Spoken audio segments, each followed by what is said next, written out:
តម្លៃត្រឹមតែ100ជាង50ជាង100ជាង50ជាងតោះបងនេះគឺជាប្រភេទ drone SX1 drone បងប្អូនអ្នកគ្នាបាទហើយសម្រាប់សមត្ថភាពវាគឺខ្លាំងមែនតើហើយអីដែលសំខាន់បងប្អូនប្រភេទ tele អេក្រង់តម្លៃត្រឹមតែ100ជាងទេហើយកម្រិតកាមេរ៉ាវិញគឺបានរហូតដល់ 4K តែម្ដងបងប្អូនអ្នកគ្នាបាទហើយអានេះគឺដូច Mini 2 ដែរពណ៌វាយ៉ាងសហើយកាមេរ៉ាគេស្រីអត់ស្រីកំបងប្អូនគឺនឹងមែនតើការទប់លំនឹងគេ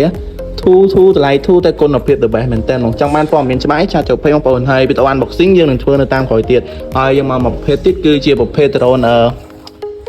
XJ to Mini ខ្ញុំចង់คลิกឈ្មោះហើយនេះប្រភេទនេះនេះវាធ្វើបែបលក្ខណៈដូច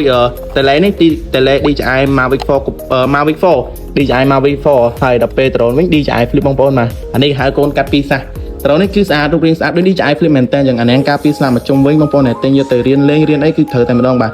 ភ័យខ្លាចបុកប៉ះបុកអីទេកាមេរ៉ាអាចស្រីនឹងលើចុះប្រហែលទៀតសំខាន់ភ្លើងគឺមកជុំតែម្ដងបាទបងប្អូនត្រូវការឆាតចូលពេកមកហើយវីដេអូពេញខ្ញុំនឹងធ្វើនៅតាមក្រោយទៀតបាទអរគុណច្រើនបាយបាយ